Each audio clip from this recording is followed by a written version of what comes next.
live. Hopefully you can see me and hear me okay. Running a little bit later than normal. As you can see, we're running behind, getting homestead stuff done. Working on some snaps right here.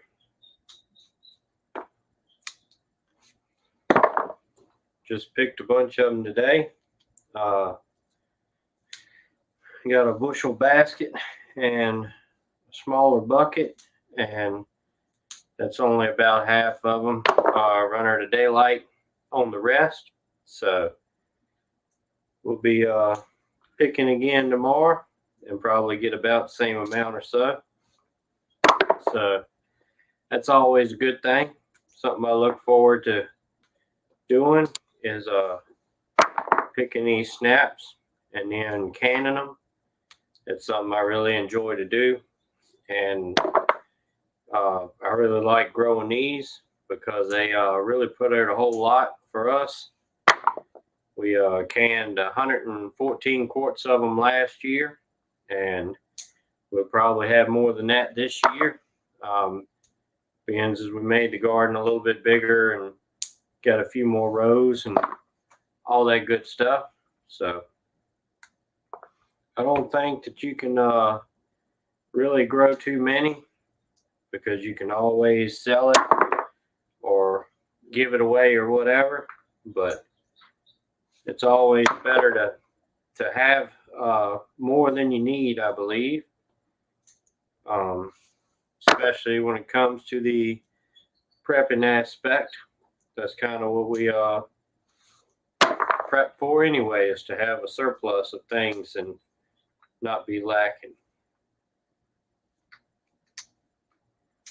So hopefully everybody's doing good out there. Like I said, running a little bit later than normal. It's about 10 o'clock here, where I usually go on about 9 o'clock. Hope everybody had a good Independence Day. We were out of town at the lake and got back today, and trying to get some of the homestead stuff knocked out. We knew we were going to have to pick these and can them and everything like that. Take care of the animals and all of the normal stuff like that. So we had some good buddies of ours that came by and took care of the homestead while we were gone. Hey, Tamara, good to see you in here. Yep. Joseph Adams. Yep. Better to have it than not need it. That's certainly true. But like I said, we had a pretty good time at the lake. The kids definitely enjoyed it. They had a ball, and all that fun stuff. And we are going to be going through the tomatoes pretty soon, it looks like. I've got a lot of them out there that's starting to turn, and it's a lot of green tomatoes. Well, probably about that big or so out there on the vine.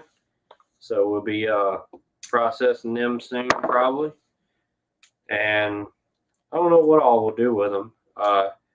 Usually my wife makes a lot of salsa out of them, and also we'll be probably doing some canned tomatoes and juice and things like that. Having it put up like that. Yeah, don't get in a tight spot. But it looks like the beans are going to produce pretty good, like they usually do for us. I don't know whether it's our environment or the soil or what, but we usually always get a good amount out of these. And I planted some butter beans too, lima beans. We call them butter beans, but I'm not sure yet whether they'll do a whole lot or what. I hadn't really checked them that much. The corn looks like it's doing pretty good. A lot better than when we left. Everything had gotten pretty dry. We had been watering a little bit out of the well and stuff like that, but we don't want to water too much. But we finally got a couple of inches of rain right before we left, and that really made a big difference. It's done grown, looks like a foot or so since we've been gone.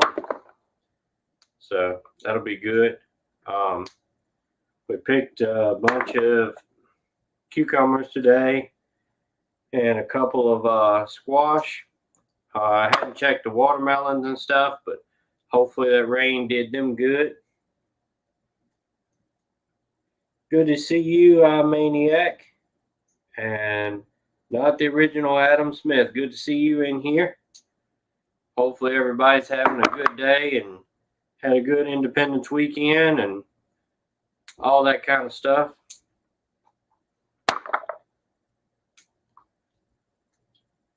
I hadn't really been keeping up with the news or anything. As far as I know, not a whole lot got too crazy. Yep, as a matter of fact, still got all the fingers and still got all the toes too.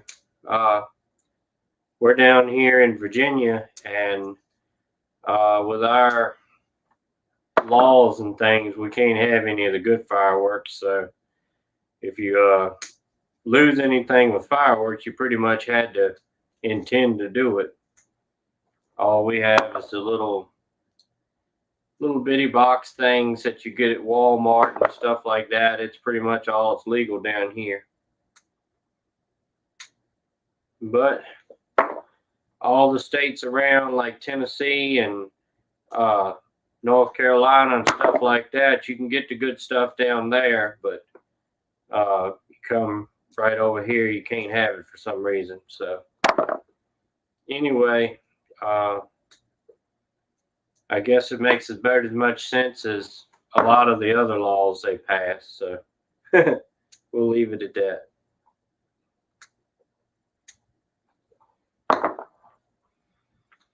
But like I say, we went down to the lake and kids had a good time riding the boat and swimming and riding the tube and all that. I was going to do a little bit of fishing, but I just didn't get a chance to.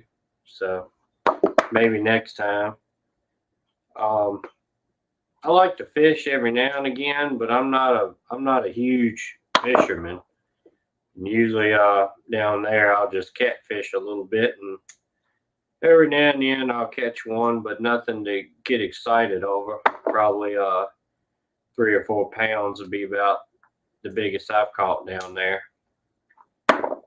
Which I know there's big ones in there, but just hadn't hung one, I guess.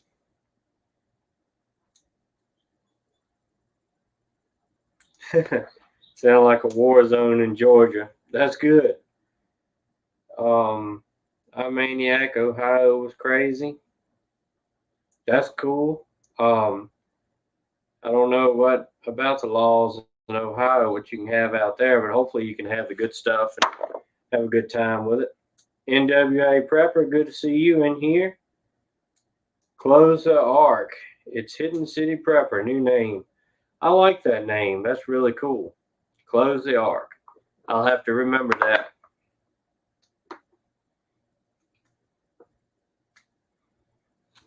We're, as you can tell, since I'm sitting here stringing these, we're real behind on everything. The last couple of weeks has just been crazy, one thing after another. And like I said on the video yesterday, I think, I don't know if y'all seen it or not, but we're working on moving to the next level with the homestead.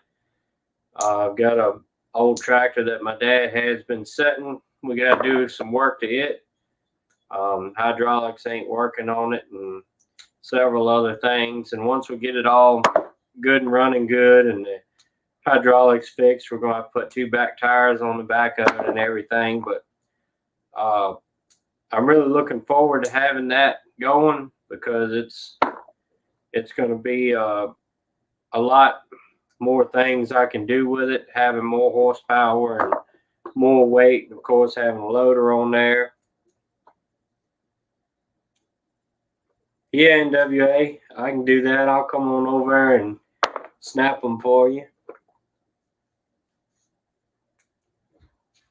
Gary, I'm a maniac. Gary Yamamoto is my favorite all-time bait.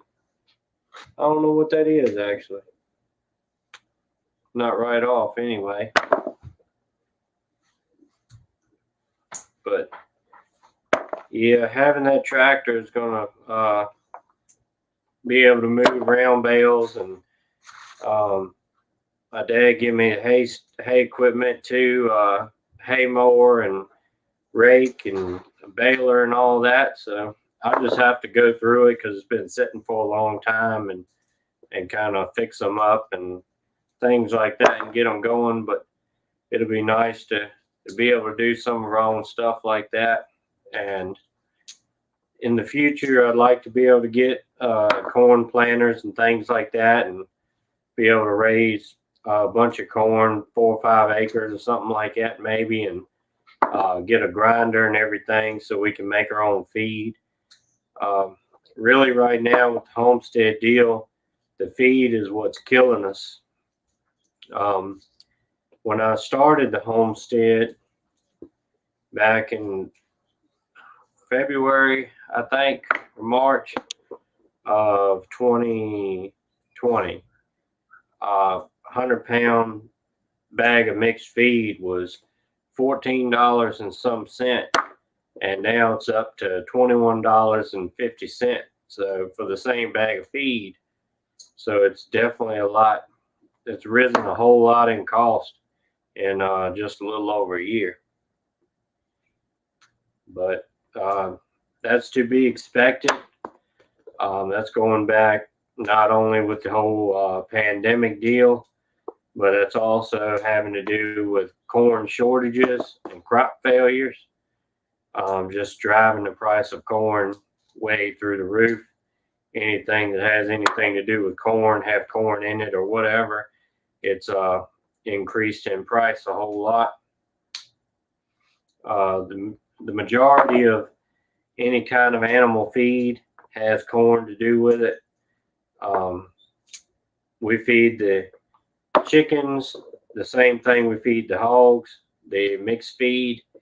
Also feed the cows and goats out of it, but we usually have a different feed for them. But corn is used in a whole lot of animal feed, and that's really what gets you right now doing homestead or small farm or something. Like I said, hopefully in the future we'll be able to raise our own corn and grind our own grain, and that'll definitely help combat the cost a little bit. You'll still have your time and diesel fuel and things, but it'll still be cheaper in the long run, being able to raise your own like that.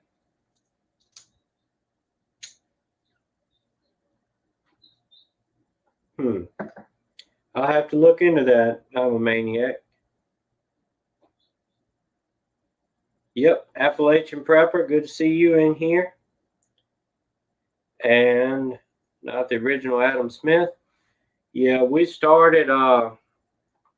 started with the chickens at about February or March, I think it was, in 2020, starting up the homestead, and then everything else followed after that.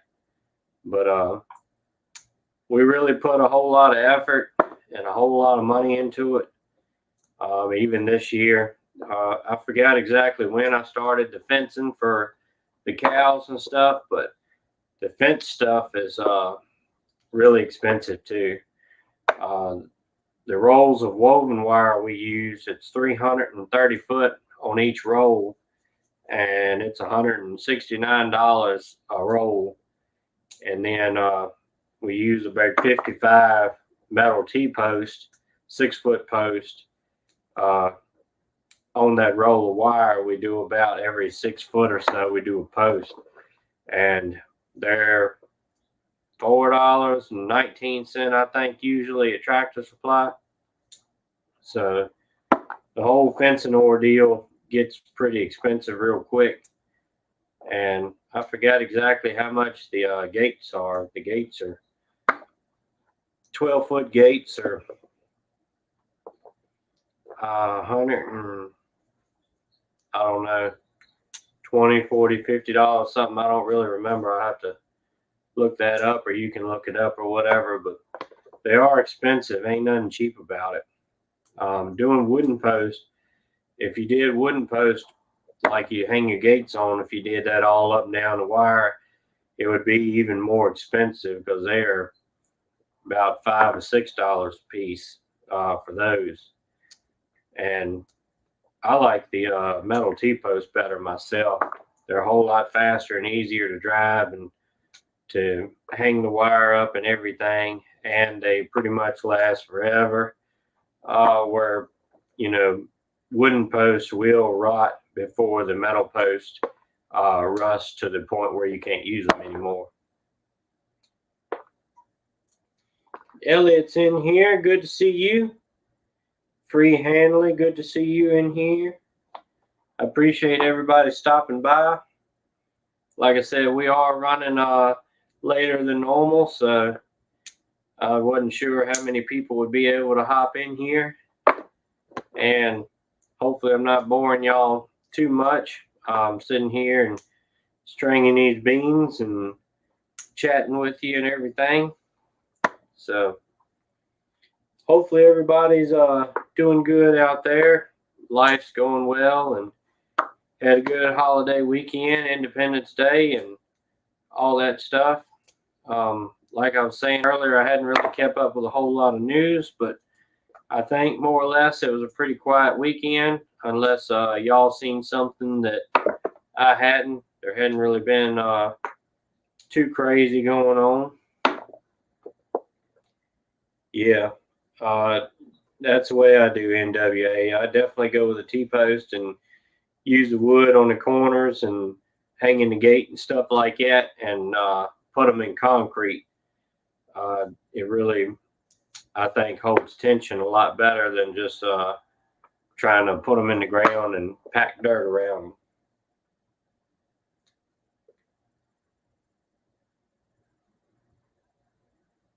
That's good, Elliot. It definitely is true. Sons and daughters be prophesying, and old man dreaming dreams. And you definitely got to use discernment on that. That's a good thing.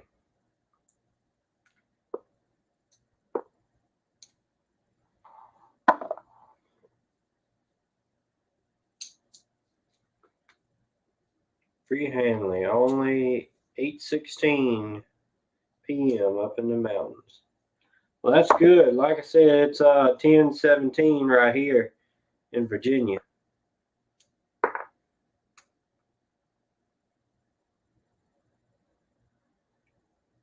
That's very interesting, Elliot. It's definitely the spirit moving. A lot of people think that we're in the last days, and I'm not exactly sure. I do know that we're closer today than we were yesterday, but at the same time, no man knows the day or the hour, so we just got to live every day like he's coming. But also be prepared if he ain't.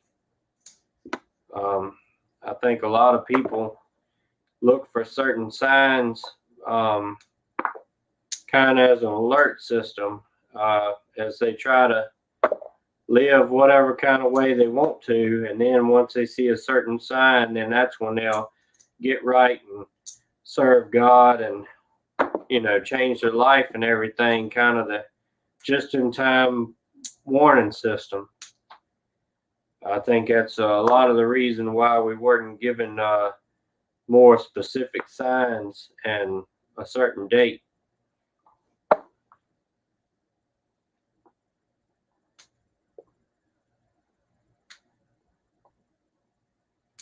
That's true, Elliot. Um, I think America is a lot like modern day Babylon.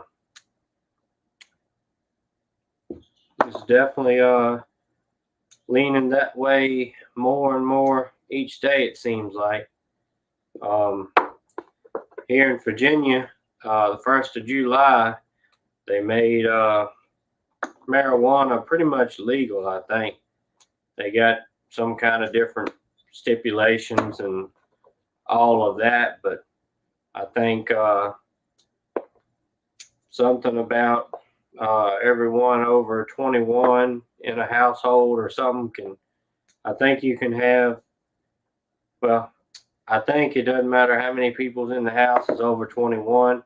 You can have like 4 plants to a household or something like that, but they pretty much made it legal.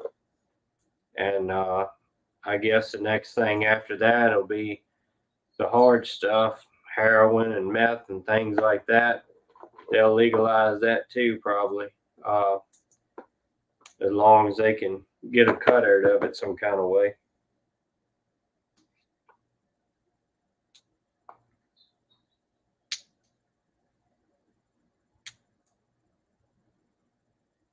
Yeah, Elliot, I do believe that we're going to have a countrywide grid down sometime in the future.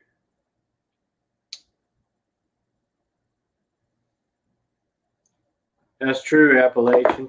Um, just like when Jesus was resurrected and went back to heaven, the disciples thought they were living in the last generation, but it's been quite a while since then, so nobody really knows. We're not supposed to know. Yep, Appalachia.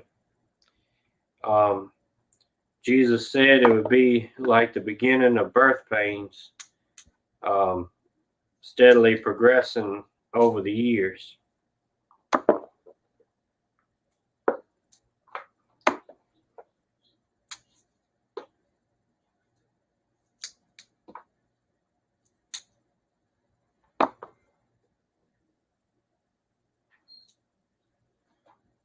The entire nation at once. Yeah. Um, I was thinking more of different parts, you know, at different times, but it is possible that it could be the whole country at one time. I'm definitely not ruling that out.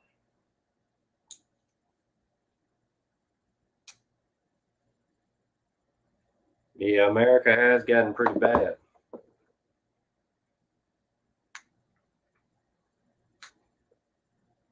Um, it's still possible that America could have a great revival again and turn back to God and change, but I don't know. I certainly hope that happens, but the way it's going, I don't think the people would accept it. I think that a lot of them has been given over to a reprobated mind.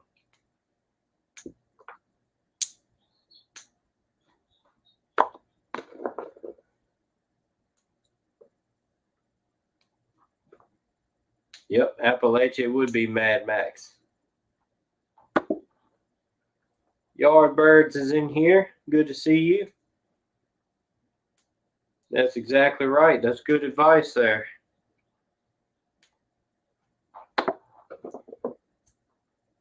That's exactly right. You never know when your day is going to be up.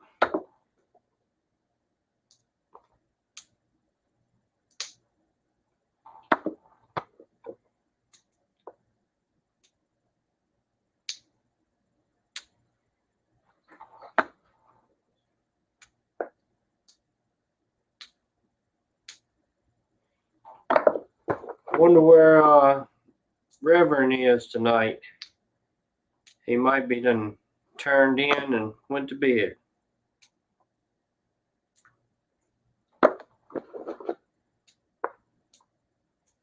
We had a good service at church yesterday,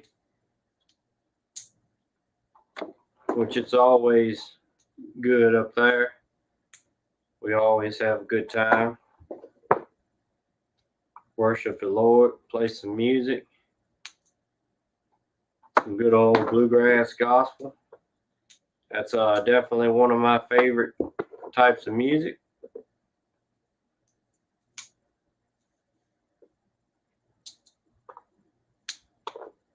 Doors closing on a revival.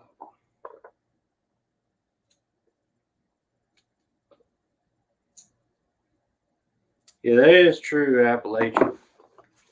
Not going to get into the specifics because I don't want to get my hand spanked again, but I definitely believe with what they're doing now is altering things that shouldn't be altered.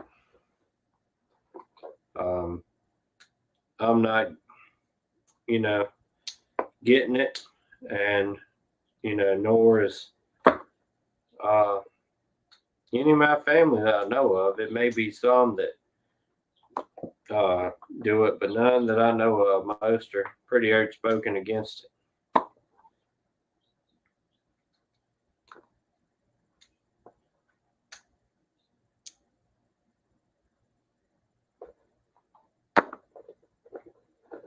Yep, Elliot, that is true. They got into the idol worship and golden calf, all of that stuff. That is true. That's pretty much what America's doing right now is worshiping idols, and it's been pushed on people for a long time, just like these big Hollywood actors and singers and things. They give them these little gold trophy awards, and that's nothing but an idol. That's what every one of them look for their whole career, is winning a Oscar or Emmy or whatever the things are. But it really set up idols for sure.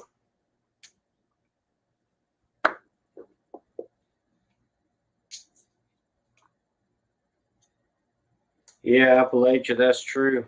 I've said that I don't think anybody that is a Christian should get it. Now, there's some that I know that are, Bible believing Christians, but in my opinion, they drank the Kool-Aid or something, but they ended up getting it. Though just about everybody tried to talk them out of it, just when we're talking them out of it. But we'll see, I guess.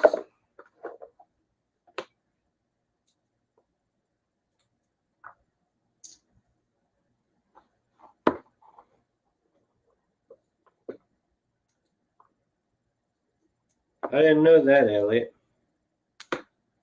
That's pretty interesting.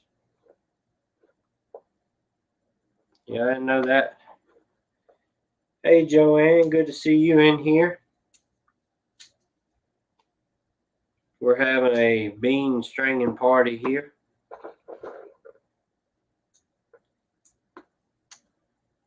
I always really enjoy doing the things in the garden. I always enjoyed stringing beans like this and canning them because it's real simple and it ain't too messy like dealing with a bunch of tomatoes and processing corn and getting all that sticky stuff on you. This here is pretty clean.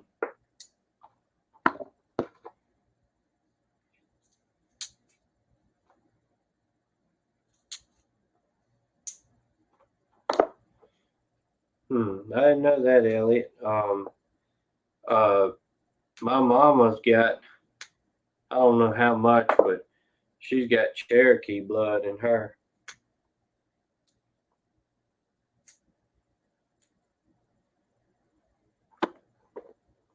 Yep, Appalachian. Just about anything can be made into an idol. And Joanne, definitely so. Like I said, I'm running a little late. We are running behind on our homestead stuff from the past couple of weeks being crazy, and then taking a few days off this weekend for Independence Day. We are burning the midnight oil here. I only picked about half of the snaps that we've got out there. I might have to finish picking tomorrow and processing and everything then, but we got over a bushel out of this tonight. I've got a bushel basket full, and I've got one of those little like mop buckets from Dollar General. I think it's about 2 gallons, 2.5 gallons, something like that, and I got it full. Hey, Diabetic Prepper, good to see you in here. And let's see, I missed some comments here.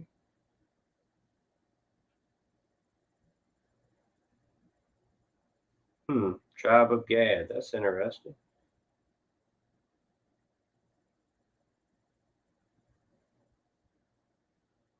Yeah, I didn't know that, Elliot.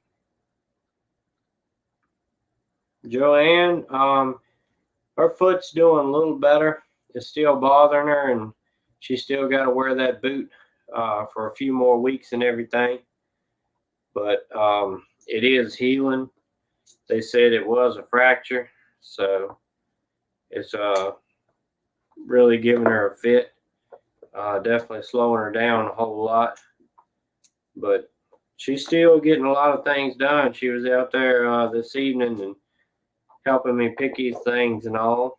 Right now, she's getting the kids asleep.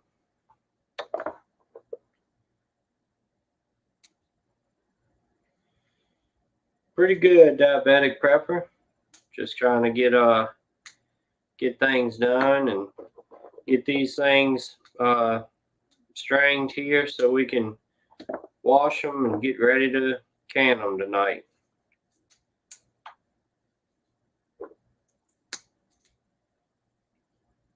Appreciate it, Appalachian Prepper. We definitely appreciate all the prayers we can get. And yep, Joanne, she definitely is. She's something else. Friday before we left going to the lake, we had to wash the equipment off where it's running hot in this heat. The radiators have gotten dirty and things like that. So we took a pressure washer over there and washed them out and everything. And she come help me do that and did most of the washing and all of that when I was working on other stuff and taking the shields and things off for them.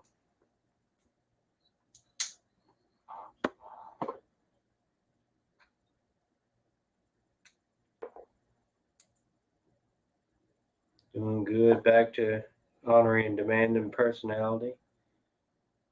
I don't know who you're talking about there, diabetic, but it's good that they're doing better. Joanne says, FIL, I guess father-in-law. So hopefully he's doing better.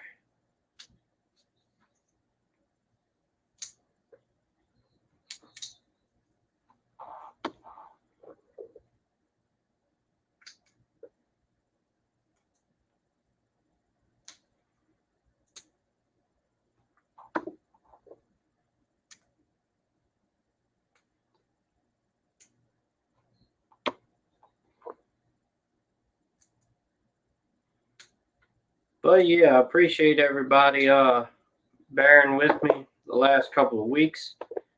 I hadn't really put out a lot of videos, and I hadn't live streamed, I think, in 2 weeks, maybe 3, but I know it's a good 2. And I appreciate everybody hanging in there with me. On the monetization or whatever, we're over 3,000 hours now, so we got less than 1,000 left to go before we can apply, and we'll see how that goes when that time comes. I don't know with some of the things on my channel. Google might tell me no, So if so, that's fine too. We'll keep on keeping on. I really enjoy being able to get on here and see all of y'all and chat with you and everything like that. It's one thing I like about doing live streams is being able to interact with everybody more than just, you know, making a video and talking in the comment section.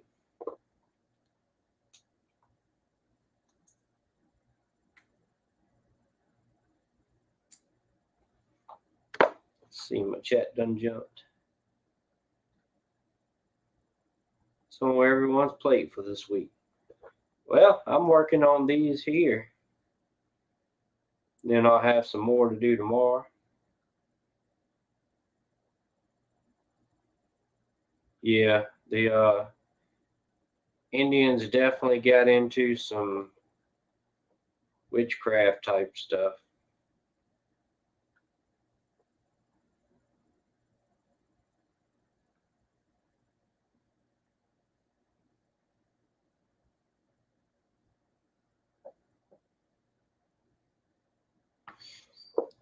Joanne, we probably will can all of these unless some of our tribe or whatever wants some, and they still might want to can them. I don't know, but this is about half of what we got. This is about 2 rows of we got 4 rows, I think, in the main garden. And the second garden, I don't remember if I planted all lima beans out there or if I planted a little bit of snaps out there too. But we made the garden a little bit bigger this year than we had last year. And we ended up canning 114 quarts last year. And that's not counting what we used to eat a couple times. And also we give a couple of bunches away. We probably give away 2 5-gallon buckets or so. So I expect we'll get at least 114 quarts out of it again this year. We still got most of them that we canned left last year left, which was really my goal to try to be able to put up everything last year. And we used some of it, but not a lot of it, to be able to have a year put back. So what we put this year, then we can eat on last year's and be season ahead pretty much.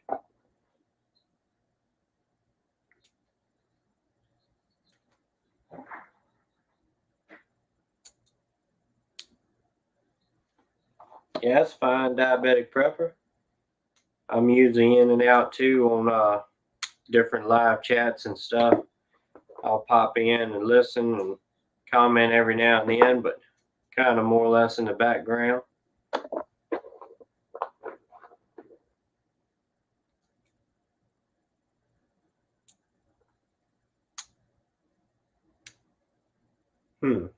Elliot, that is interesting. It's something I'll keep in mind. Eating squash, cucumbers, tomatoes, green peppers, hot peppers out of the garden this week. That does sound good. I love a good garden cucumber. We've been getting a pretty good amount of them.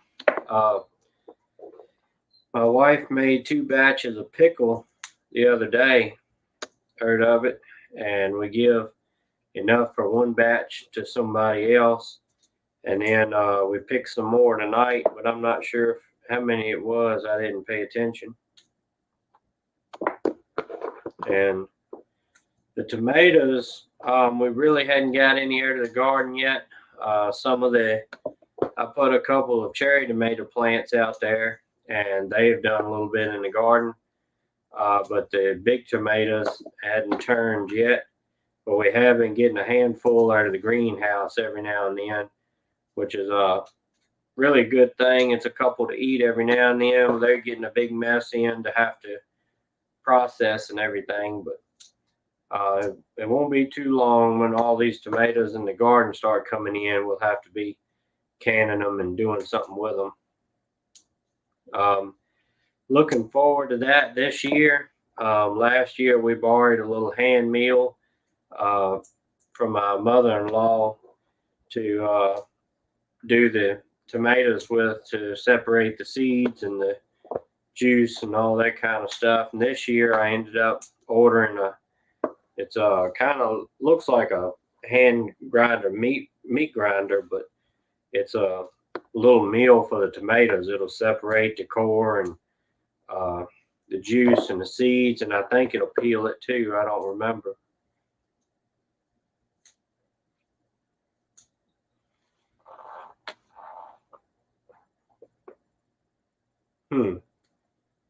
Yeah, it's interesting, Elliot. I hadn't paid any attention to the news with the satellites and everything. Had a stir-fried chicken and vegetables. That sounds really good too. We had a pot of spaghetti a little while ago just before I came on here.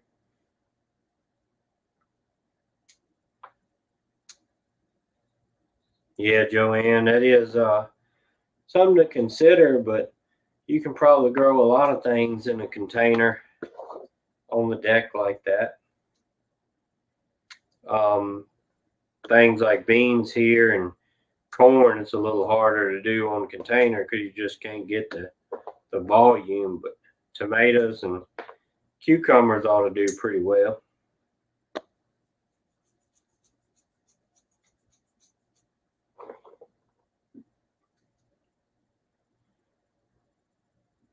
Dream is called barter.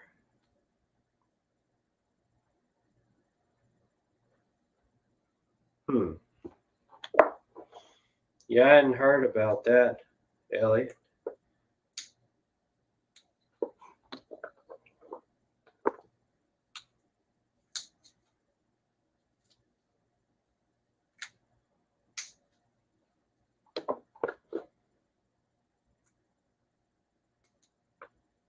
Kurt Thacker, good to see you in here. Appreciate you stopping in.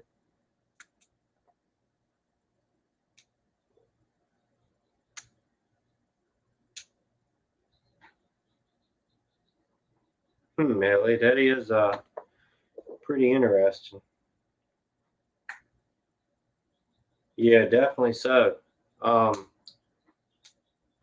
lot of people put a lot of faith and a lot of motivation into becoming a big businessman, but at the same time, to me, it just doesn't seem real. I know there's a lot of good paying jobs for people like that, but at the same time, it makes you wonder how long it'll last versus, somebody working in farm or, whatever, as they called them last year, essential jobs. They got a whole lot of people that was put there to work with non-essential jobs.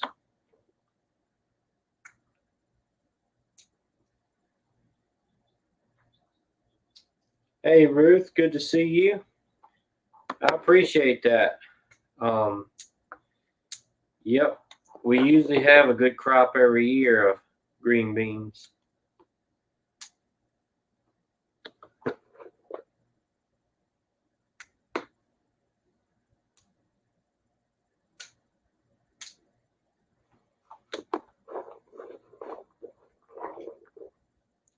Yep, Kurt. I did that too. When I was a kid, I was actually homeschooled, so I was around a lot during the week and stuff. And I forgot exactly how I was kin to them, but anyway, my grandma was kin to them, and we would go over, and it was an older couple at the time that would grow a big garden and everything like that. And we would go over there when I was a kid and help pick it and process it and can it and all that stuff. So I really grew up doing this kind of stuff, and I've always enjoyed it ever since I was a kid. I always enjoyed growing things and taking care of animals and doing farm stuff. I always wanted to have my own farm when I grew up. So that's what we're working towards now. Like I said, with the way things are going, the expensive things, it kind of makes it hard. But we're doing all that we can to work that way. Especially with the garden. The garden is pretty cheap and pretty easy to get going and maintain. It helps to have a tractor, but you can do it without one.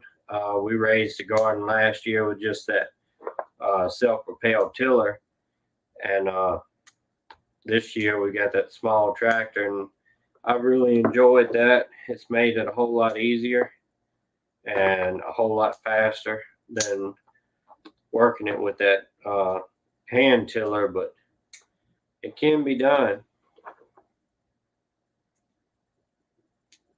Didn't plant any, sadly. Yeah. We planted at least 4 rows. I don't remember if I planted any more than that in the second garden or just in the first garden. I can't remember. I'm bad at keeping up with things like that. I don't think we did. I think we just did these 4 rows and did the rest of them in lima beans, but we'll see before too long.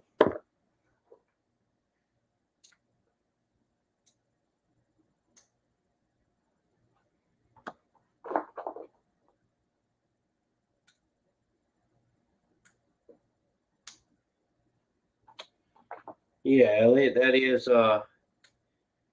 interesting, and it does say that we'll be a light in the world as Jesus is the light.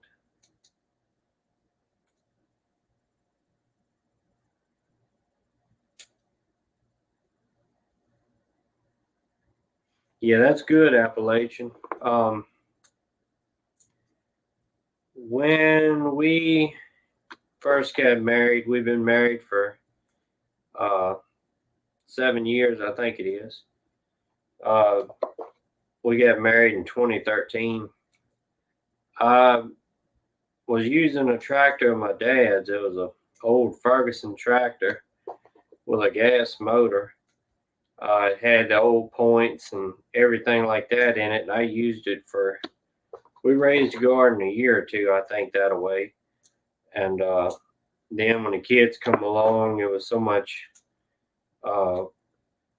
more work for us, and being new parents and learning and things like that we didn't grow one for a few years. And we started back growing it again last year in 2020. And we used that self-propelled tiller. And then this year we ended up buying that little diesel Ford tractor. And I really enjoyed that. It's really done a good job. It's really surprised me of what it'll do for how small of a tractor that it is. Got married in 1994. I was 2 years old at that time. I was born in 92. Joanne, I'm not sure right off. Like I said, we picked some of these today, and I've got about the same amount to pick again tomorrow. We did get a couple of squash off the plants today, and we also picked some cucumbers. I don't remember how many it was. And I would say other than that, well, we did get a couple of green peppers. And other than that, I would say it's probably going to be some tomatoes coming in. Start turning on the vines out there, and then we process them, canning them, and everything like that. And then we've got the corn coming along, and we've got cantaloupes. We got a few of those, and we got some watermelons out there. And I've also got them a few rows of lima beans that we'll have to check on. I may be able to pick them this week. I don't know. I hadn't checked them as close as I have these snaps.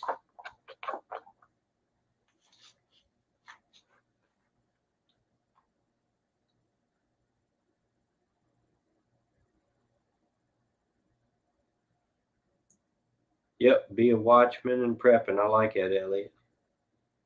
7 years of green. Yep.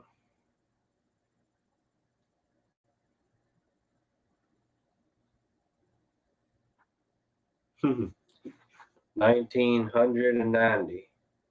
I like that. Kurt, that's a cool way to put it.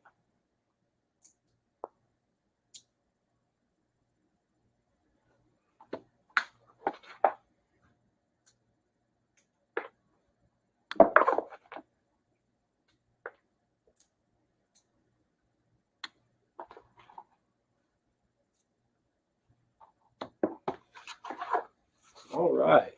We got one first little handful down here.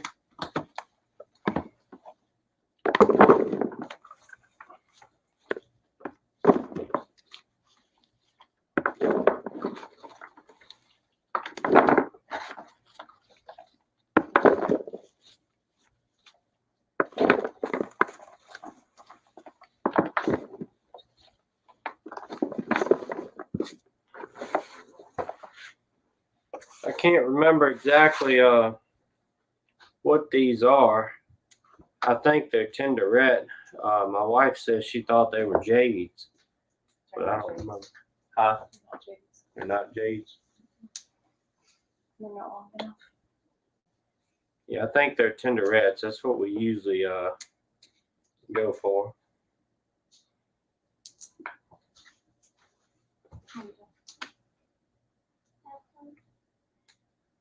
Hey Sherry, good to see you in here. We're probably going to be canning these. We might put a couple in the freezer, but honestly, I don't like tying the freezer room up with things like this. I'd rather just can it, and that way if the power goes out, you ain't got to worry about it. But we usually use the freezer for more meats and things like that, and try to can as much of the vegetables as we can. Joanne says tell you hello. She says hey. All right, Ruth. Good night to you. I'm glad you was able to stop in here for a little bit.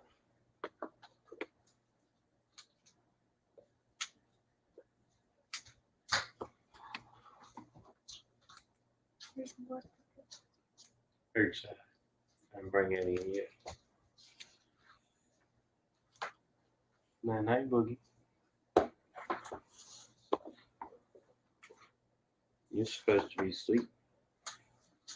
The other one's up too. You don't say. I do. Night night, babe. Do you have the horse blanket? Go get my blanket. You can sleep with that tonight.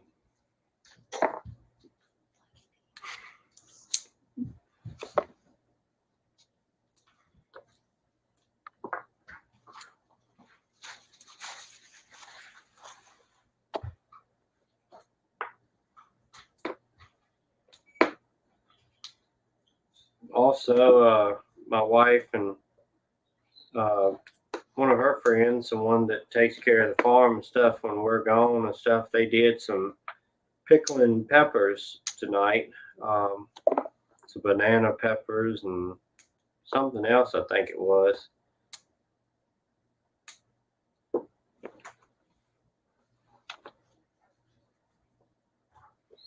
So that's pretty interesting.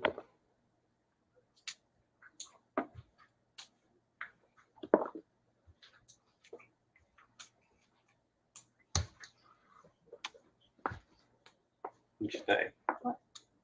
Stuff. Thanks. Pickling peppers. Oh, that was fun. You want to come over here and sit down? That way they can see you. Of course.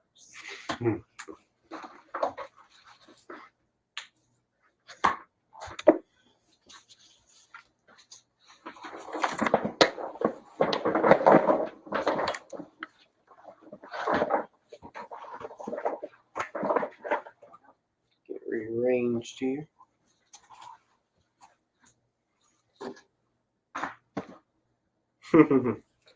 Yep, Elliot, they definitely do.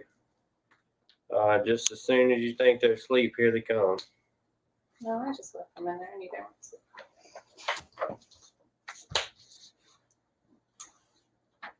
Kurt's got 3 too. That's pretty cool. Yep, we got Girls? 3 as well. You got all girls or? Oh, his daughter's 13. Not looking forward to that.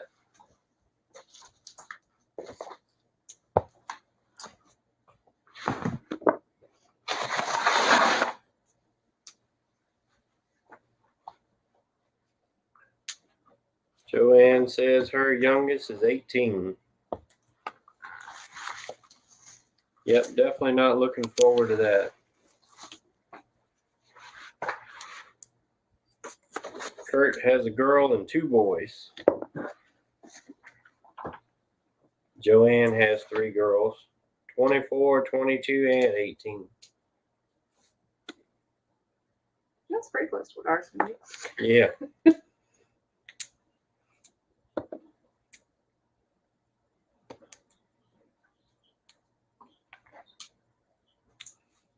I hear a chicken peeping. There's 2 in there. They're not doing it. 2 of them. We've got the incubator in the house here in the kitchen, so we can keep up with when new chicks are born and things. And apparently we have 2 new ones. I don't know how many hatched while we were gone. I didn't count them, but we had some hatching. 8. But I don't know. And we took 2 out today, right? So that's 10. With these would be 12. That'd be about 12 new chicks on the homestead. And Joanne says the girl drama is awful in high school. I bet so.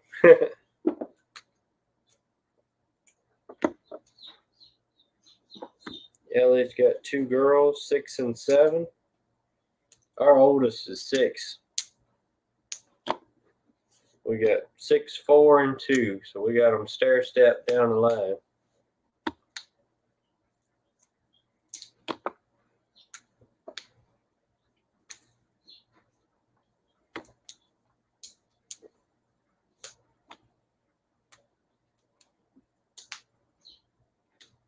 Anything you want to talk about? No. How many cucumbers did you get today? No, I haven't took much of it yet. Probably enough to do 1 batch of pickle. That would be my guess. And 2 squash. We planted different peppers this year. The bell peppers, we usually just do a standard one, and this year it was Big Bertha's. Mm-hmm. So they grow kind of different. Yeah, it's definitely weird compared to what we're used to. They grow real long.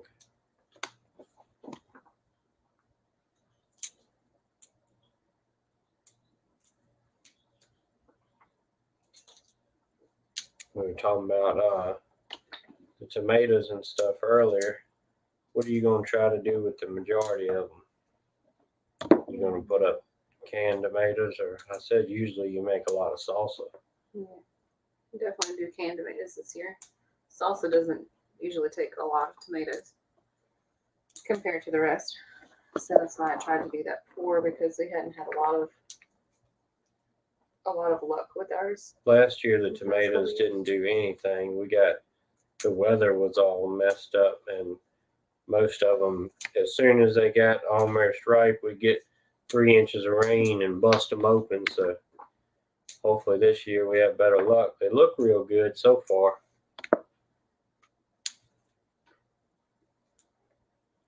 I don't remember how much salsa you got out of them last year, do you?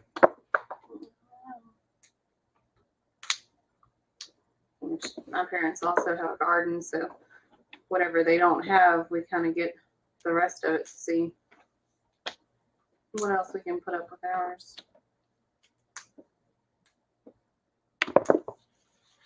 Kurt said we ever dehydrated any maters. We had never done that. Need to try that though. It might be good. Make like chips out of them, I think. Has anybody dehydrated any cucumbers before? We were talking about that. Yeah, have any of y'all dehydrated any cucumbers? We have a small dehydrator, and I dehydrated some peppers last year, and we dehydrated some pieces of banana, and I thought that was good.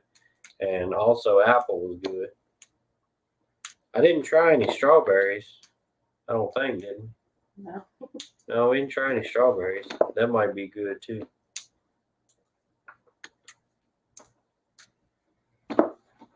Matthew Johnson, do you fish? I was talking about it earlier. We went to the lake this weekend and everything, and I was going to do a little fishing, but I didn't get a chance to. But not normally. Every now and then when we go to the lake, I'll try to do some catfishing one night or something like that. But I'm not a huge fisherman. I enjoy it when I do it, but a lot of times I just don't get around to it.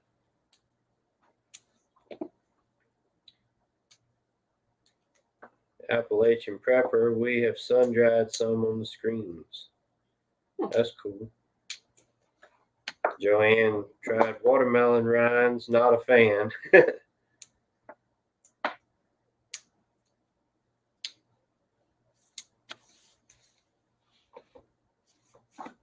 you roasted and stored olive oil? No, I don't think we have.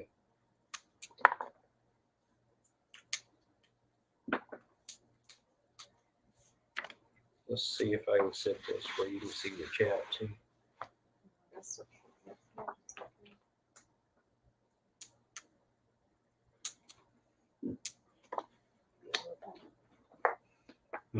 gotta be all up on it, so we can't see it.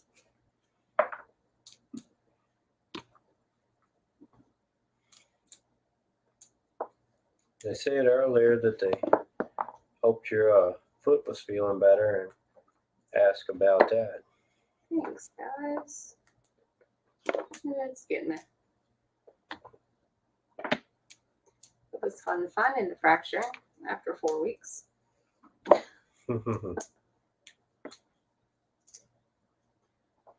was not the biggest fan of how they found it, but Have you canned cowboy candy? I'm not sure what that is, actually.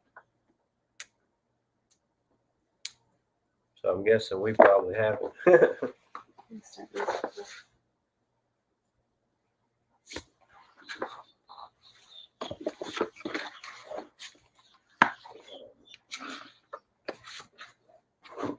you go. Make it a little easier for you.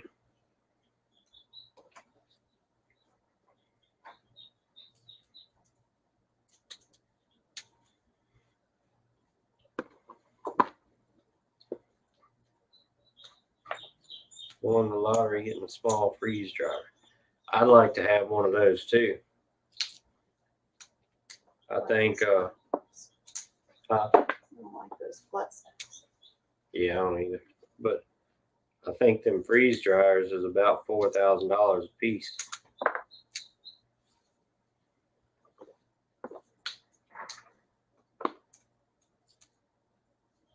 Do you hunt? I used to hunt a lot. I hunted pretty much every weekend and sometimes during the week in hunting season. About 7 years ago or so, right before we had the kids, both of us hunted and everything. But after we've had the kids, we've kind of hit and miss. We'll go every now and then and take them with us and everything, but haven't really hunted all that much since then. That and last year we was just working so much with the homestead and slaughtering hogs and things like that, and we just didn't really have time to hunt anyway.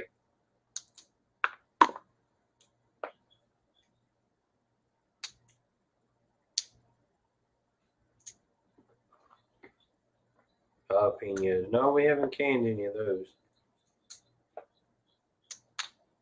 Hmm.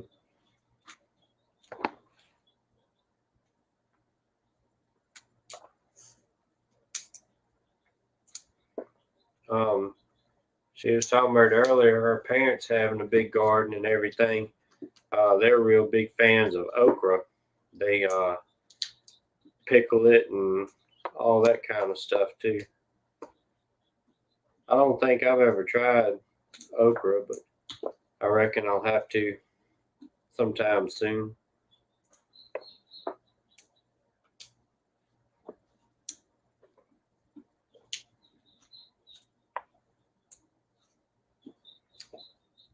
Hopefully, we'll have a pretty good amount of corn this year, and we'll be canning some of that too. We canned some last year, and it came out real good. So we'll be doing it again this year. Makes it a lot easier for faster meals. Fruit leather. No, we haven't done that yet either. That's something I want to get into. And also, we was talking about making some jerky with that dehydrator, but we hadn't quite got around to that either.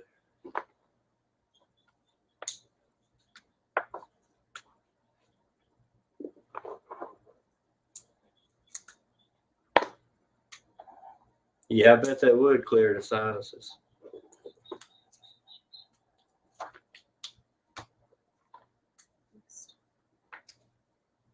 Jalapenos, apple cider, ginger, sugar, and spices.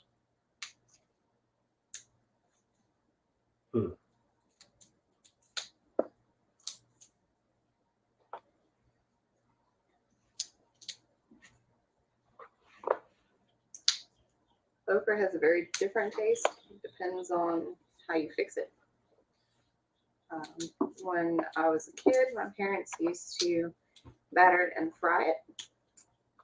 And now they're stuck to battering and baking it, or battering it and putting it in the air fryer. And they also like to pickle it. I've never tried the pickle okra. I don't like the battered and baked okra. Never tried the air fryer one. I like the battered and fried one. They also have to be the right size. If they get too big, then you can't eat them.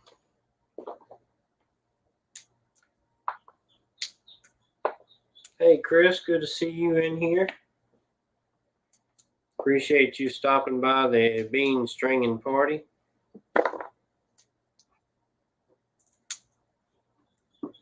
There probably ain't a whole lot of prepping live streams that you can hop on and they're stringing beans, but here we are.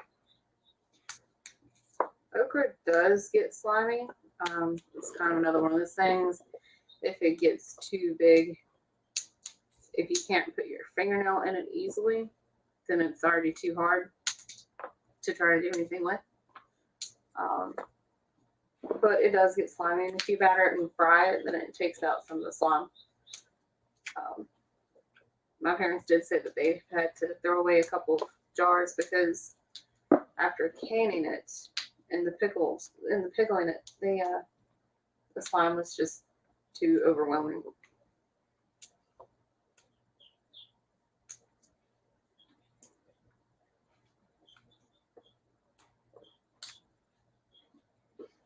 Yeah, they grow a few different things than we normally do. We just kind of, so far, been sticking to the normal garden crop, I guess you would say. We have carrots down in the greenhouse, but they haven't produced much yet. I think it takes a long time for them to grow. I can see the top of one of them in the first bin on the right side. It looks like very big as your first finger or something. Right. So I don't know if it's time to pull it up or put more dirt around it or what. Appalachian has got okra growing.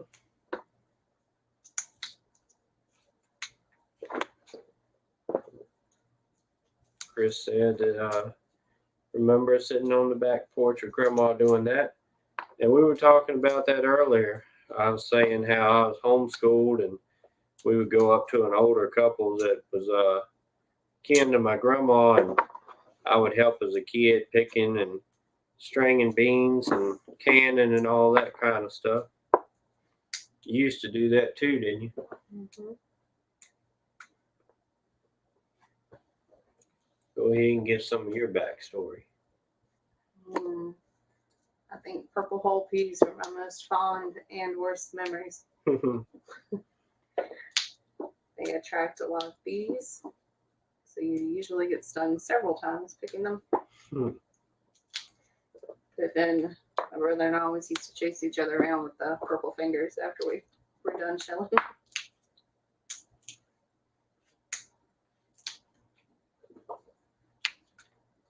I used to go to my grandparents' house on both sides when I was little. And my brother went to work.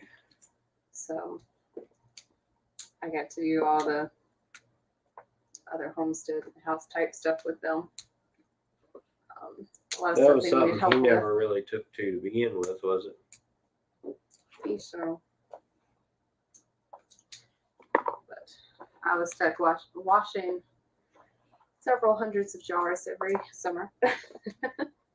Which funny thing is last year when we were looking for a lot of jars, you actually got a lot of them jars from your grandma.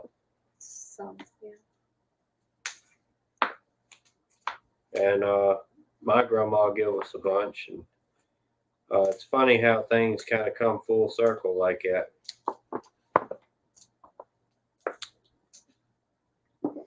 It's a lot of older folks around that are really surprised that as young as we are, that we're into this kind of thing and doing all of these things. Big Rig, good to see you in here. Popping in with us.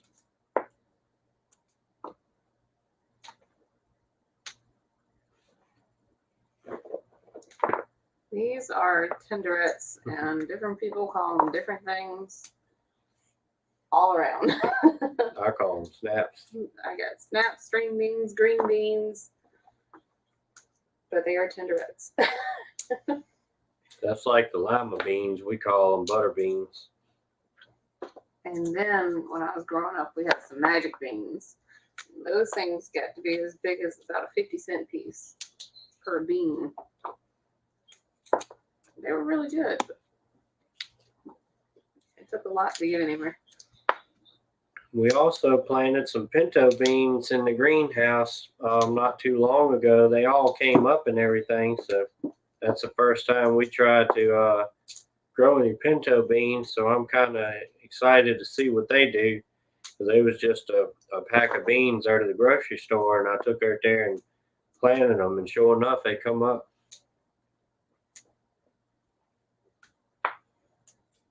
Those strings, are they a bush or a pole? These here is a kind of, I guess you call a bush bean. They don't really climb and run like some of the other ones do, which I guess you call the pole beans and things.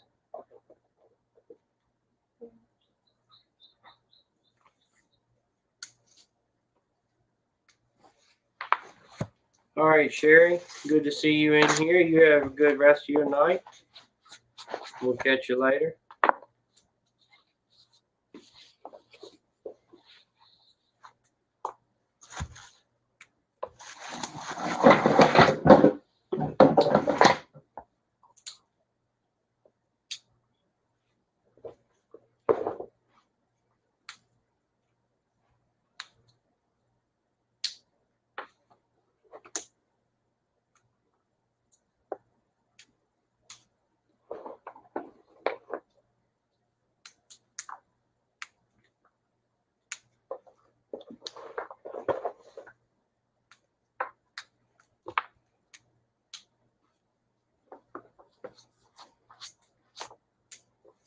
hopefully sometime soon I can do a farm tour video.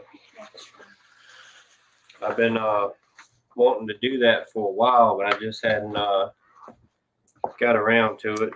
Kind of showing you what all we got going on and what we got growing, and the animals and the fence and pasture land and everything like that.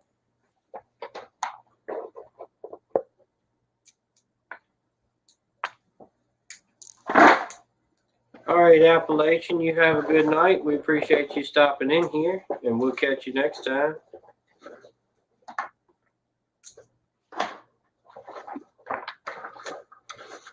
Elliot did some digging and learned the situation with Cain and Abel. That sounds really interesting. I really haven't dug into it a whole lot.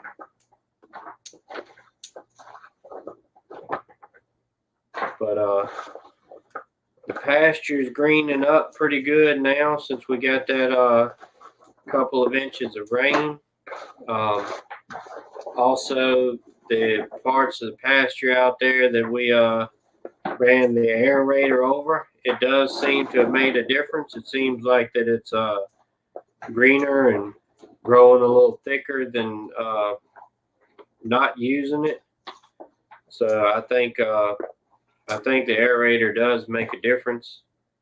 I ran it over one of the hay fields too, and it was right before we got all this big drought, so I really hadn't been able to tell a difference. So hopefully in a week or two, we'll see if it greened up any and is doing better than the other fields that didn't get aerated.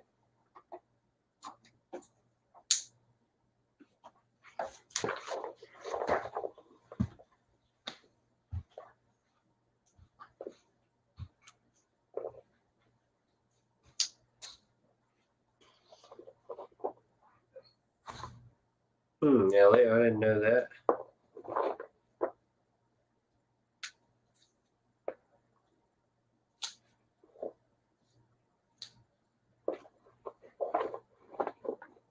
That's good, Big Red. It's good to see the American flag waving.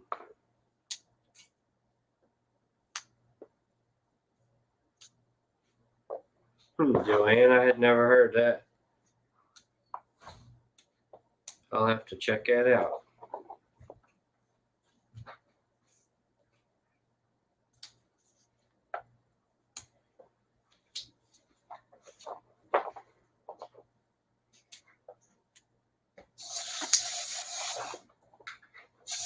Another thing we were planning on doing is last year my wife made a big batch of blackberry jam, preserve, whatever you want to call it.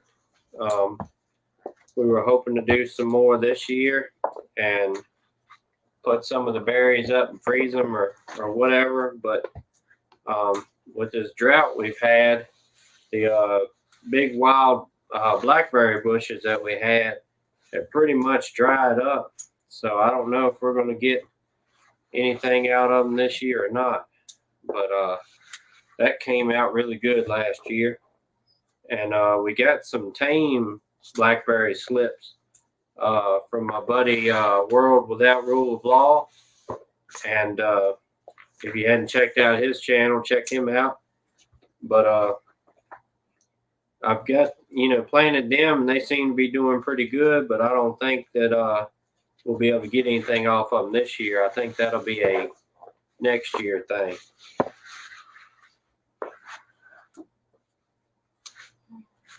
Yes, good, Big Red. Yeah, Chris, I love blackberry jam and blackberry cobbler and stuff. That was one thing that my wife here used to make a lot when we were dating. Is she'd always make me a big pan of blackberry cobbler every week, and it ended up being more than I could eat.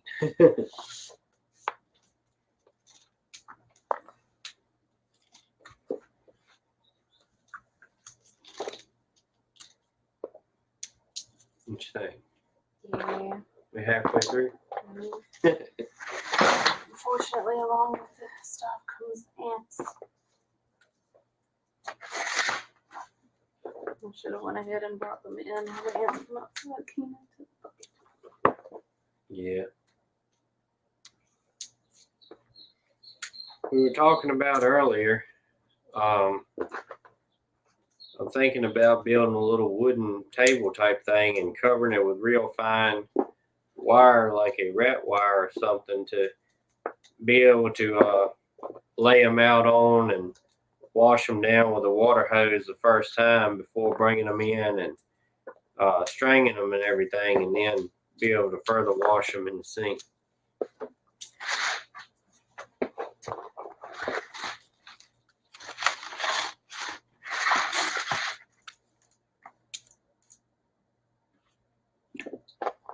Big Red said, "How's your foot feeling?"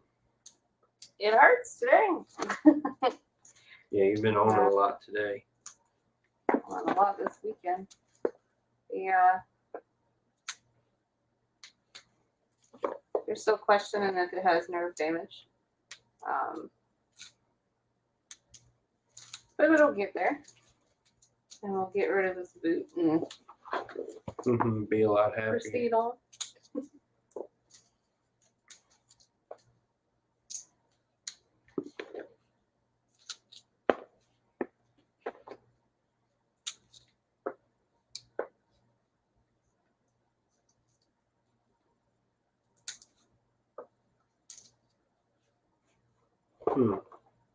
It is interesting, Elliot. I never heard all that.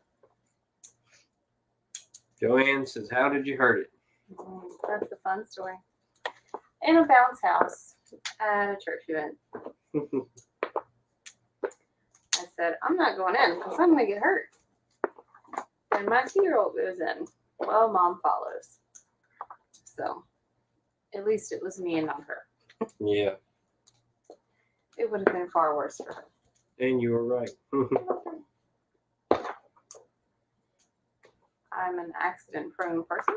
I know when I'm going to get hurt, and most of the time, I still end up having to do it anyway. Yep. And still having to work a full-time job with the boot on. Yeah. I'm labeled as a secretary, but I'm not sure why. I'm usually on the floor, concrete floor, all day, and driving all day, which is fun with, the wrong foot.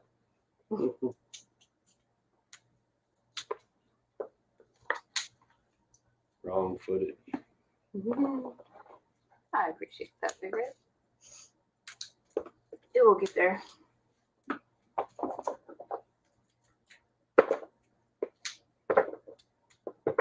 As accident prone as I am, it's the first thing I've ever officially broken. Yeah. That's cool.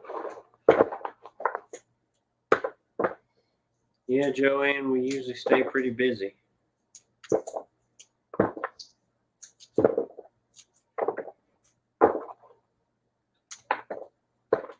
It's probably the hardest part of homesteading is the time.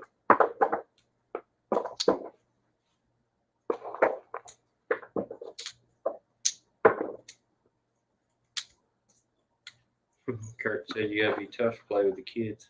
I know. There was people in there almost 60 years old in the bounce house, and I'm the one to get hurt. That's all right. The bandmate from bounce houses, though, so I suppose he'll be having to go in with them next. It won't be me. I'll be playing the banjo. True enough.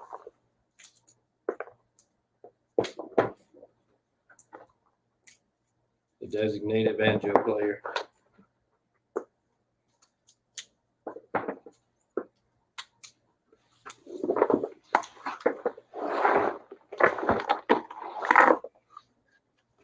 Well, this is a big improvement over how we were doing this last year.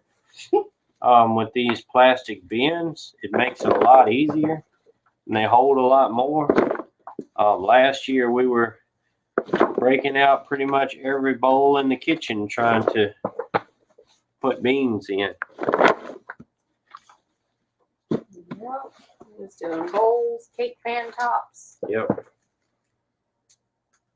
Pretty much anything. These little ones right here, they really hold a lot. We use these also processing the hogs and things. I made a double patch of pickle in those too. Did you? Put the scrap box.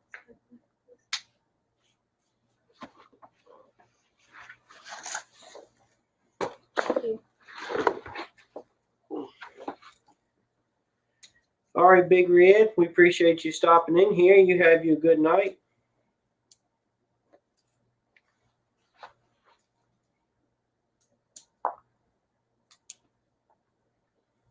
Yeah, Elliot, I can't remember the number either.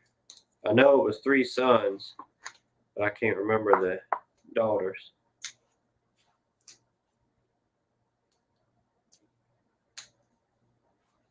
$5 gallons of beans and 5 gallons of potatoes. That's good.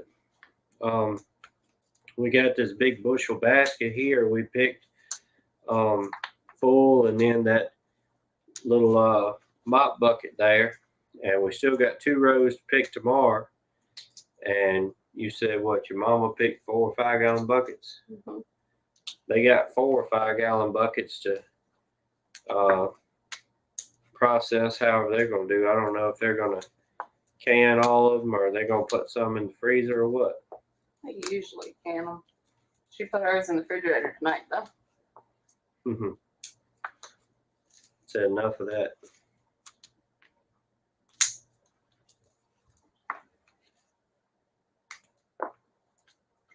Yeah, we both work with our family, so it's interesting, different types of family that there are.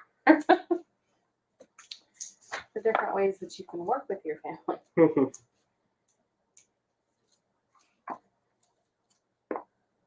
There's definitely a lot of pros and cons to working with family. Mm-hmm.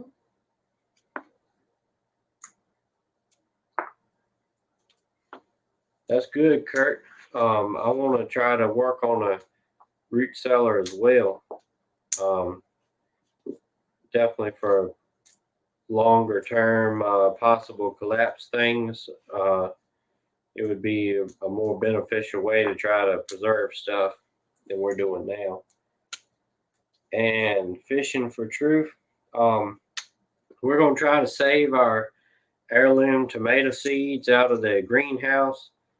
But these here, I don't know. I don't think these are heirloom. These are tenderettes. I don't think they are. So we're probably not going to save any seeds out of this. And I don't remember if the cucumbers we got are heirloom or not. But I think mainly we're just going to focus on saving some of the tomato seeds this year out of the greenhouse and trying to use them next year. We haven't got into the saving seeds yet, so this will be our first attempt. So it's definitely something long-term goal. I would like to have all of our crop in heirloom so we can save the seeds and year after year kind of produce our own, brand or own particular crop, year after year. That'd be pretty cool. 10, 20 years down the road, still growing your own stuff off of the first batch of seeds.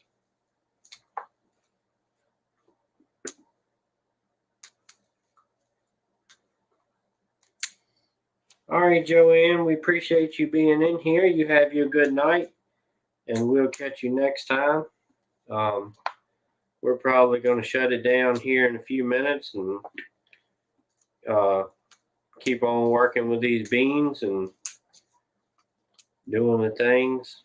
Moving on to, I don't know, Yeah, it's like 11:30 now. We probably won't do any canning tonight. We'll probably just put them in the refrigerator for tomorrow. But anyway, Thank goodness we've got 2 refrigerators this year. yeah. Kurt says wants to build a smokehouse. That depends. There is several different ways that people go about doing that, and everybody's got a different opinion, different sizes, different things like that. I've seen some online, different pictures and videos of a very small smokehouse, like not big enough to walk in, just kind of hang the meat in, like a kind of like a little, I don't know what you call it, like a just a little small room type thing versus a Like smokehouse. Oversized barbecue pit. Yeah, like a barbecue pit type thing. And a lot of people like to build them out of cinder block, which is a pretty good option to where you don't have to worry about a fire hazard and whatever different things like that. We built ours out of pallets. We made the whole structure on the outside of the pallets, and then we covered it with thin plywood just to put up a wall. At the time, we didn't have one of those pallet pullers to make it easy to pull the boards off and to move them to close the holes up. If we did, I probably would have just went that way, out of the pallets. And then we still had to build a roof, and that's kind of where the expense came in on that. We put 4x4s in the corners and in the middle. So we used, I think, about 6 or 8 4x4s in the ground. And then for the rafters, I also used 4x4s for the weight of hanging the meat versus 2x4s. So we built it pretty sturdy on that part. And then we run 2x4s across the top of it with the tin to attach to. And it also left a big vent around the top of it all the way around. So we covered all but the back of it with a piece of tin going all the way around.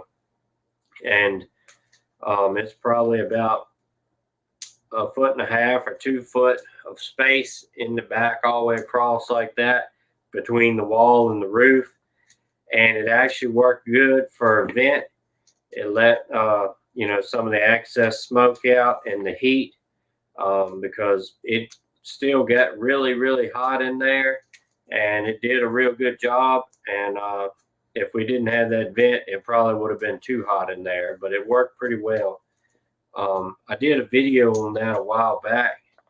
It's back further down and everything, but it worked out good for us for smoking hogs and stuff. And we also built it big enough that we've got the salt boxes in the smokehouse, so we can bring the meat in and salt it down right there, and then hang it up and smoke it, and not have to tie another shed up with the salt boxes. So we built it pretty big, but it still came out, definitely doing what we want to do with it. And we had 4 hogs that we killed and smoked a lot of the meat out of it. And we were actually pretty much running out of space in there, places to hang meat. So it was definitely a good thing that we did build it that big for what we were doing with it. So it really depends on what you plan to do with it, which way you need to go.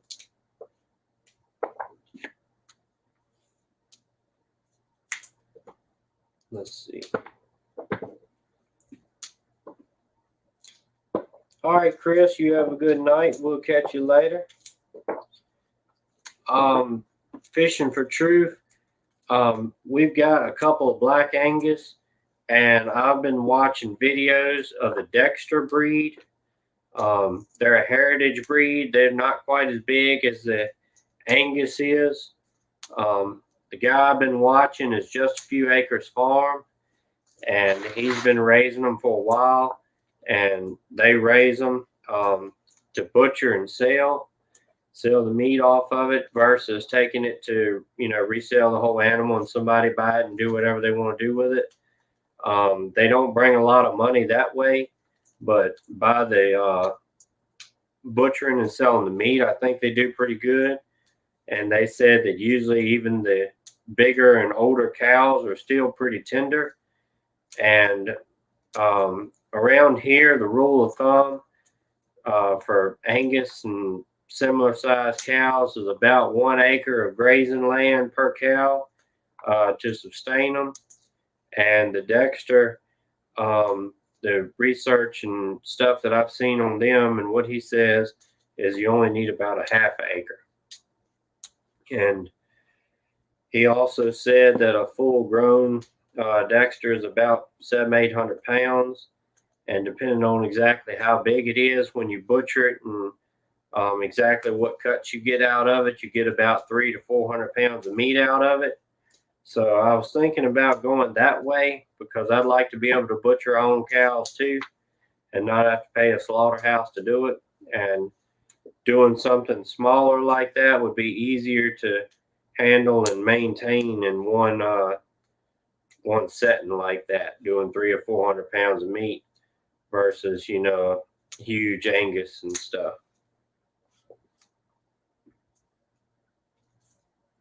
Kurt, what is it, 14 by 16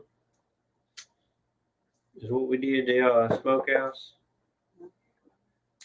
I think it's 14 by 16 and the walls are 8 foot tall, but like I said, it's about a foot or two between that and the rooftop part. So you got that vent opening. I think that's what we done. Like I said, you can make the roof shorter and more close to the walls by doing the rafters a little bit different way. But I wanted to leave that vent spot in there because it's kind of like a grill. It's easier to control the temperature and the smoke that way because you have that big vent in the back. And if for some reason it's not getting hot enough, then you can take and put another piece of tin up to kind of block that off, or another piece of plywood or whatever you got laying around, and be able to control your heat. But our heat and smoke got plenty of fine in there, so we didn't have to do anything with it but just let it be. Dexter, I'm thinking about getting a goat to put in, a cow to get in and put in with the goats. Yeah, we've got a pretty good amount of pasture land out here now since we got everything fenced in. And we have the cows with some of the goats out there, and so far they've gotten along pretty well together. They'll butt heads around a little bit, and the cows will definitely show their dominance when they're coming to the feed and stuff. They'll push the goat out the way, but they haven't downright get mean with them and stomped them or anything like that. And the Dexter will probably work even better with the goats because they're a lot shorter cow and more on the same level.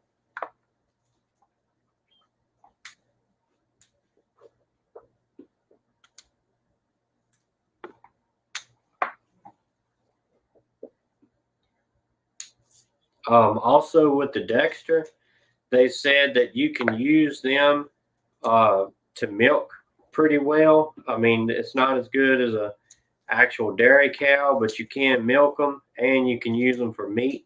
So they're kind of a multi-use animal. And it says you can also train them to do work things kind of like an oxen. So it was pretty interesting. When you got a few minutes, look up some videos and stuff on YouTube of the Dexter and the history and everything like that. And it's pretty interesting.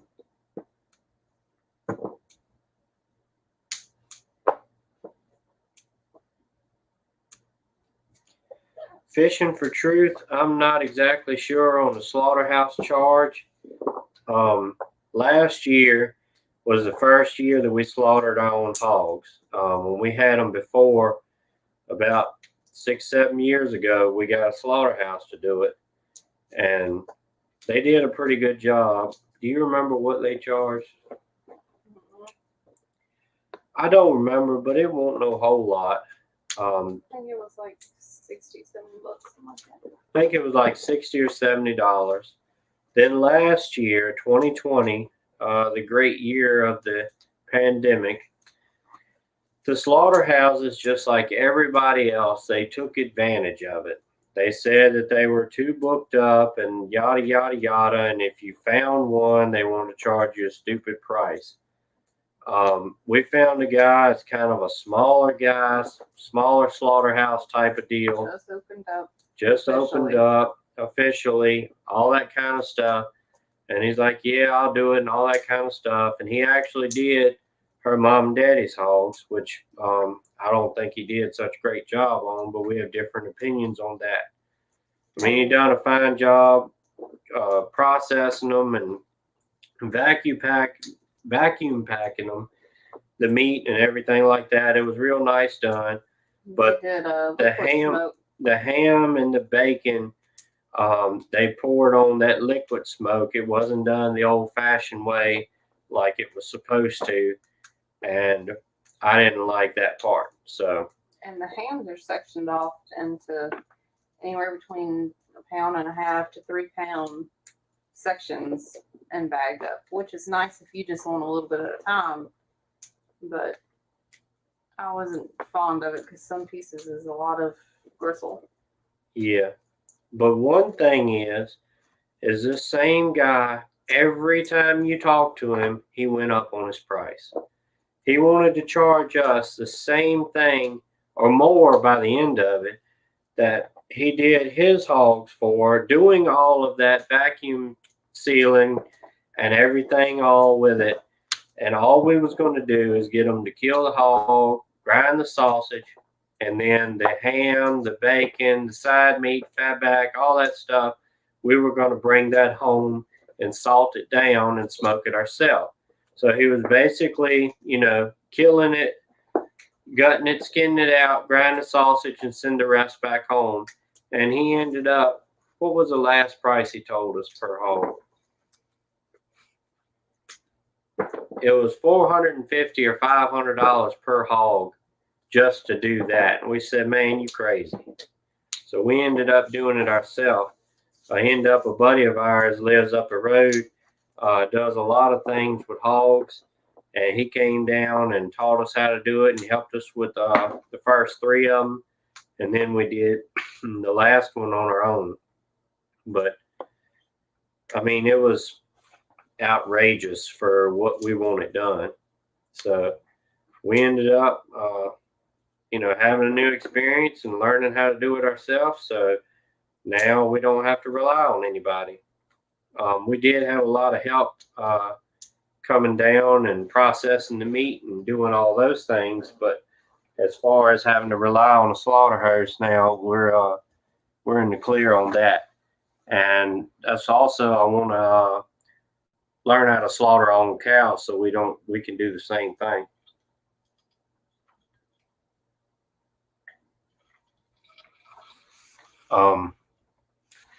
Also on the cows, we're wanting to do some kind of walk-in freezer type thing, so we can slaughter them in the summertime, because in the winter we're already going to be busy with the hogs, and that's going to be a lot of meat to do something with in the wintertime, the hog and the cow. So we'd like to get some kind of, reefer unit or some type of deal like that, walk-in freezer type thing or whatever, for being able to do them in the summer. But that's something we haven't quite got into yet. Trying to find the email to check that part. See, I got lost in the.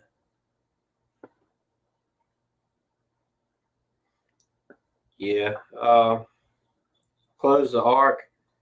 It wasn't the most professional, because we're not we don't do it every day like a slaughterhouse, but it didn't turn out bad at all. And you could definitely clean it up more by just cleaning it up on the table, getting your cut square and everything like that after you've slaughtered it and laid it out.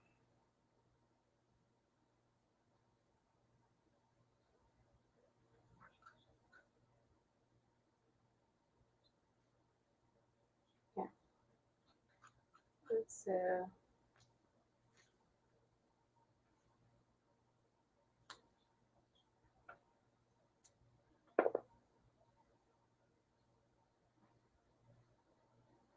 What was that?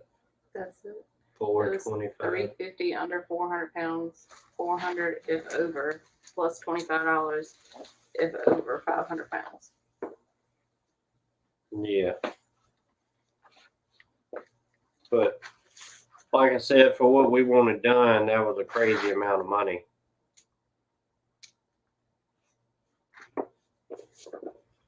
And the guy that came up and helped us do the hogs and taught us and everything like that, we offered to pay him, but he wouldn't take anything because, like I said earlier, with seeing younger people take up that kind of thing, he was just happy to pass the tradition along.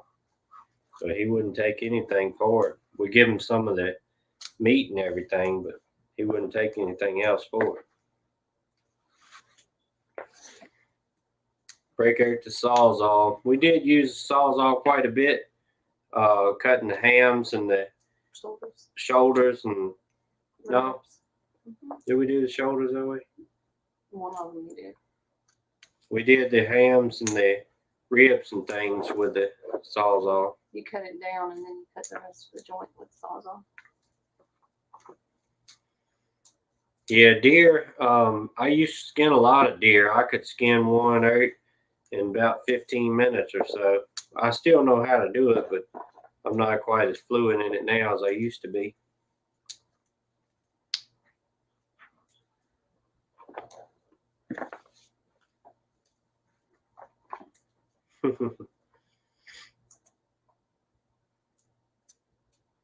See where's my pet cow? That's another thing I've said a lot, but it's one thing we wanted to bring the kids up on the homestead young, so they learn pretty well that every animal has a purpose and not to make friends with the food. That's kind of something that you really struggle with. In a way, I'm getting better with it. I always think that when an animal is here and under our care, that we need to try to do the best care for it possible. Not only because it is an animal, but also because it's our food and kind of our way of life. Before we slaughter anything, I always pray over it. We like to recognize that God has blessed us with the food and the ability to be able to process it, and be able to feed our hungry little ones. But I do think it's important to always pray over your food before and after slaughter, because it's easy to forget, if you get big into it, that it's a blessing.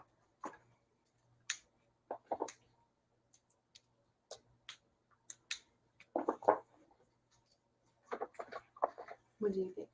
Mm-hmm.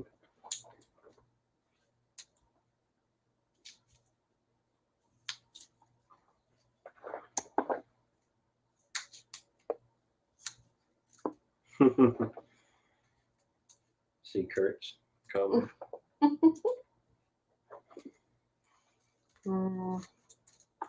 Babies are easy to get attached to for me. However, as they get bigger, kind of dwindles off and you start having to chase the pigs and they start biting you and the chickens start attacking you. It's like, okay, time for you to go now. I'm really, really surprised, especially with our kids being girls, but they have taken to the whole concept very, very quick, and has really surprised me. I mean, they know, everything has a purpose and what the purpose is, and they have no problems watching it being slaughtered, helping do things with it or anything like that, and with the baby chickens and everything like that. They, love playing with them and seeing them hatch and everything like that. But, not every one of them makes it and they'll die for whatever reason. And, they have no problem with it. It's just, oh, that sucks and kind of go on with it.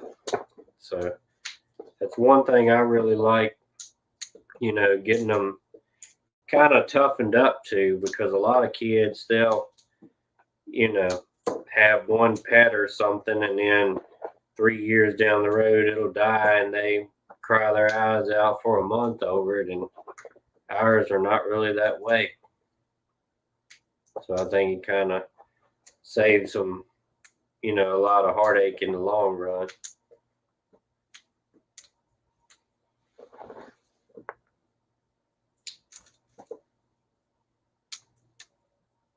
Mm-hmm. 3-month-old goat inside the house.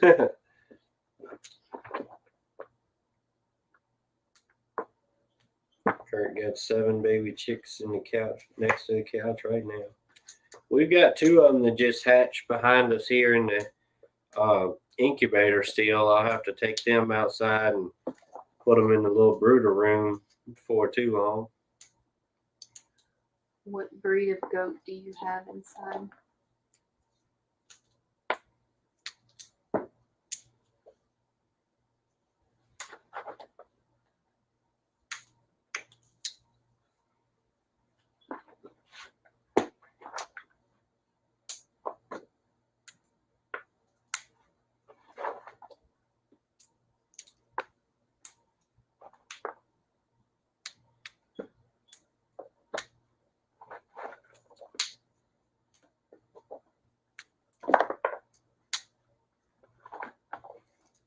Nigerian dwarf. I was gonna say if it was a Nubian, but I'm sorry because they are very, very vocal. Yep.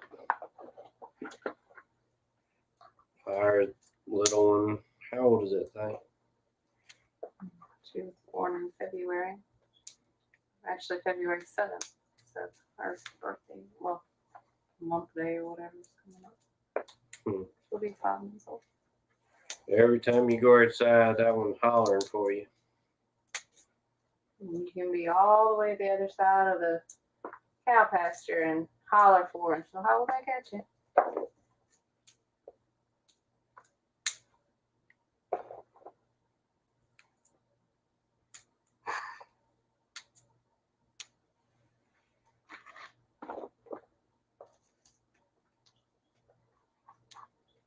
Yeah, Kurt, that is a good idea.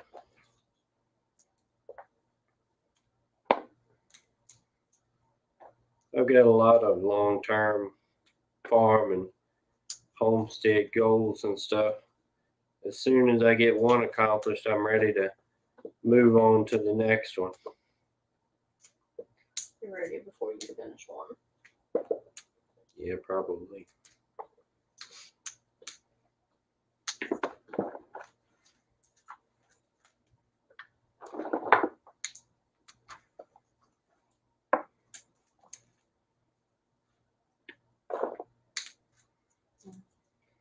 So we have 6 goats. One of them is a Toggenburg cross. Then we have 4 boars, and the other one is our Nubian. The Nubian is a bottle baby. The others are already pretty much grown when we got them, 6 months plus. We've got one that loves to stick her head in the fence, and that is his favorite one. Not the most intelligent one, but favorite one. I always thought that that was the prettiest one. That's the one that's white and got the black head and the big horns and things like that. We got her in October, and she was a year old in October. I appreciate that, Fishing for Truth.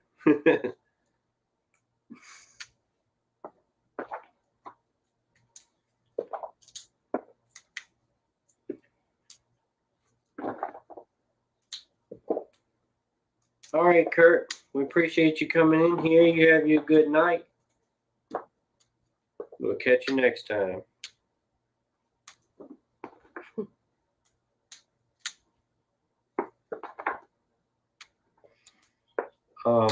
One other thing I've kind of been thinking about, I don't really know a lot about it, but the aquaponics type of deal.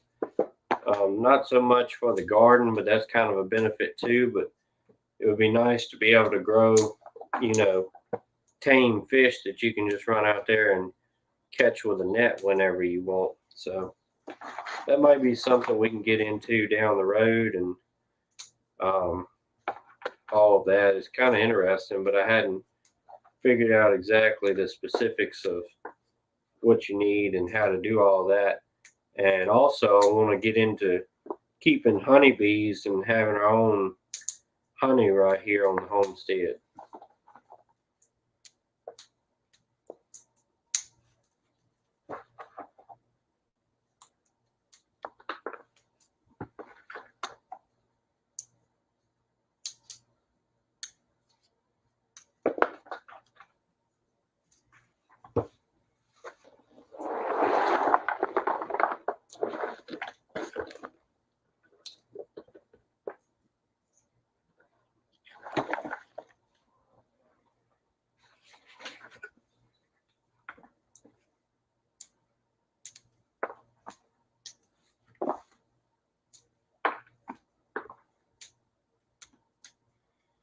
All right, y'all. I reckon we're going to go ahead and shut it down now. It's getting almost midnight, almost 2 hours on the stream of y'all sitting here watching us string beans. So I appreciate that. And appreciate y'all coming in here, and we'll try to catch you next time. And hopefully I can have some more videos coming up over this week, and everything kind of get back on schedule and back to normal. We got some video clips earlier today in the garden, and hopefully we'll be able to get them up soon. And appreciate everybody stopping in. So y'all stay prayed up, prepped up, and strapped up. See you.